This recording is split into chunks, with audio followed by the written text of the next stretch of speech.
Art is something of an adventure game. There's no shortage of demons to be slain along your journey as you seek new skills and treasures.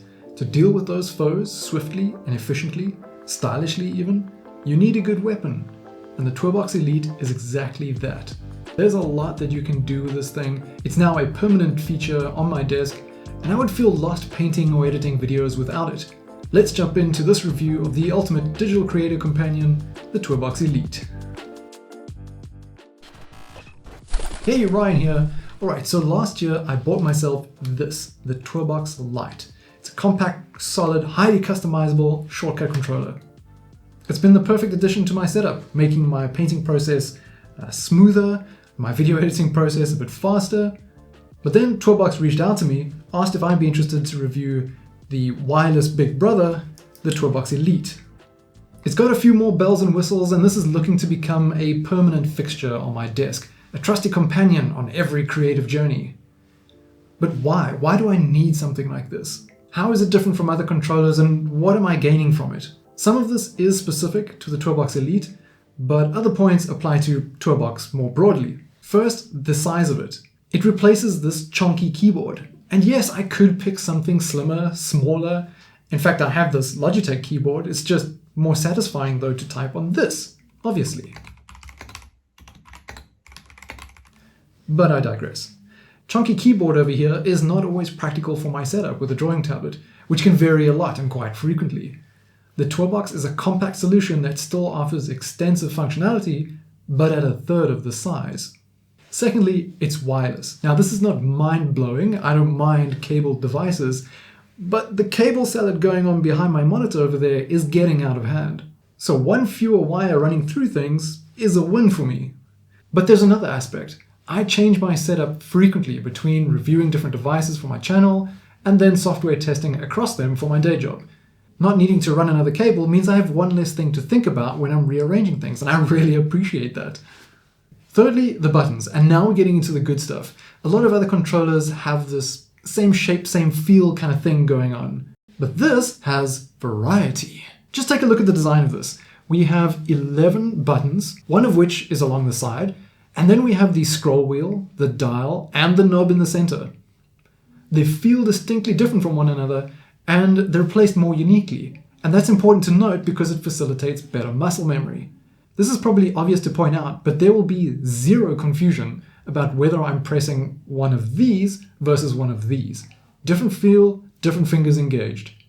With these two, the ridges on this one are prominent enough for me to register it very easily. This whole bottom row actually would be triggered by my thumb, but the pose of my hand changes. Same for the dials, different feels, different functions. This makes the Tourbox feel like more of a video game controller, right? And no jokes, I've seen people play games with this. Then you have the different input actions. Now these are not merely single press buttons, oh no. When you assign shortcuts to a single press, you can also hold to keep them active. You can assign to double press. So I might press this once to create a new layer, but double press to delete it. Then you can set an action to trigger only on the release of a button, or even add a time delay for actions to repeat while holding a button down. The wheels, of course, you have clockwise and counterclockwise actions, but they're buttons too. But there's something else, and this deserves to be a point all on its own. Combinations. This is probably the main functionality that, for me, has been missing with other controllers. The ability to combine buttons. And not only that, but a button with a dial to modify its function. Let me explain why I like this so much. And I'm going to use, one moment, this as an example. This is the Wacom Express Keys remote. It's a nice remote, pretty solid, many buttons to press. But then there's this, a single touch ring with multiple functions. Press the button in the middle to cycle through them. But the problem with that is that if I'm on this function and I want to go to this function, I have to press the button twice to get there. If I'm not paying attention, I can very easily cycle past the one I'm going for and I have to go around again. On the Intuos Pro, it's the same thing, but I have to press 3 times.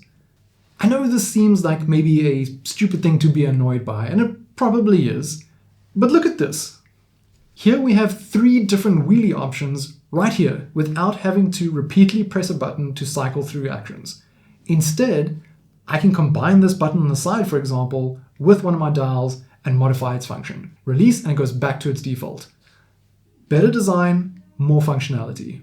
Lastly is the ease of use, and there are a few different components to this, but it's largely due to their software. Tourbox Console, the sort of brain behind the device. The software experience of these kinds of tools can really make or break the experience, but Tourbox have done a really good job here. Once you're connected, finding the action that you want to customize is as easy as performing that action on your Tourbox. You'll jump right to it here. With all the possibilities, it might be a bit intimidating figuring out what shortcuts to assign where. But there are already some preloaded presets for popular software options, and you can even download more when you go looking on their website. This gives you a starting point at least, and you can customize things as you go. And to help you memorize things, there's this handy heads-up display. And what's nice about this is that as you start to perform the action on the Tourbox, it will highlight the actions that you have listed. So pressing this will light up all shortcuts associated with that button so that it's easy to find a particular combination that you're going for. Another cool thing is the demo mode, which live streamers and art instructors might find helpful. It places a Tourbox graphic on the screen which highlights inputs and has a feed of actions as you perform them, so that the viewers can follow along more easily. All of this together makes my digital painting process a bit more fluid, I suppose you could call it. When I have to intentionally put this aside while testing a tablet from another brand, for example, it just feels weird not to be using it. I can't even talk about another brand's shortcut remote without mentioning Tourbox. Another welcome benefit is in my video editing process. Now, I'm very much a novice in this area, and making videos like this takes me quite a long time. But with this, I can scrub through my timeline with the dials more quickly, either frame by frame or by second. I use this to ripple cuts, this to play and pause. So provided I have my files organized, putting these videos together is faster and maybe even kind of fun. So now, having used both the Lite and the Elite, how do they compare? The Lite is more than half the price, so what's the difference between the two? The first difference is, of course, the design. The Lite has a more playful design going for it, which I actually really like, but the Tourbox Elite has color options, and I'm a big fan of this smoky black translucent look on the Elite. Secondly, there are fewer functions on the Lite. In terms of actual experience of the devices, this is the noticeable difference. It does away with this side button, this dial, and the D-pad. So there are fewer actions that can be programmed, but it still offers a solid range by keeping the usual ability to assign shortcuts to double presses and combinations, create macros, all of that. Then the Lite can only be connected by USB-C cable, no wireless freedoms here. And lastly, the Tourbox Elite has haptic feedback on the dials. Nice to have, slightly customizable, but I don't miss them when I'm using the Lite. So is there anything that I don't like about the Tourbox Elite?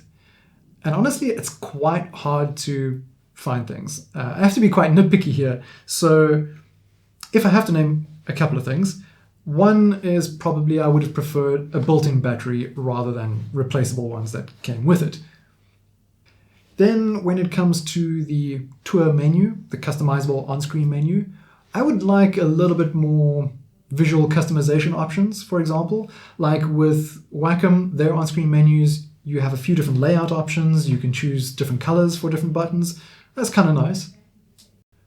Until recently, many creators, myself included, were calling for mobile compatibility. The Tourbox Lite, the Neo, and the Elite are not compatible with mobile devices. But Tourbox have recently released the Elite Plus, which is iPad compatible. Hopefully I'll be able to take that for a spin down the line. Okay, some people might not like the price. This retails at about $270. Oh, I'm not going to pay that. That's a lot of money. It is, but this is a professional tool. It's made for professional work. And to me, it's clear that a lot of thinking and effort went into designing this to serve the needs of those with more advanced workflows. The animator, the concept artist, the videographer, who's doing this work all day, every day with deadlines to meet. So I'm okay to spend money on a tool that helps me get things done, especially if those things are tied to how I pay rent. So to wrap up, I am completely sold on this, and I can't see myself doing any serious work without it. But the Elite is, like I said at the beginning, probably overkill for my needs, because I have pretty simple workflows right now. And again, this is quite an expense, right? That's why I went for the Lite in the first place. I couldn't justify spending that much more knowing that I wouldn't be able to take full advantage of what the Elite can offer. It would be wasteful, but now that I have it, perhaps I might be able to grow into it over time. I definitely still recommend the Lite version, and I'll do a video on that soon. There is a link down in the description below for my written review of it. But for now, I'm going to get back to painting this ridiculous self-portrait. I'll chat to you again soon. Ciao for now.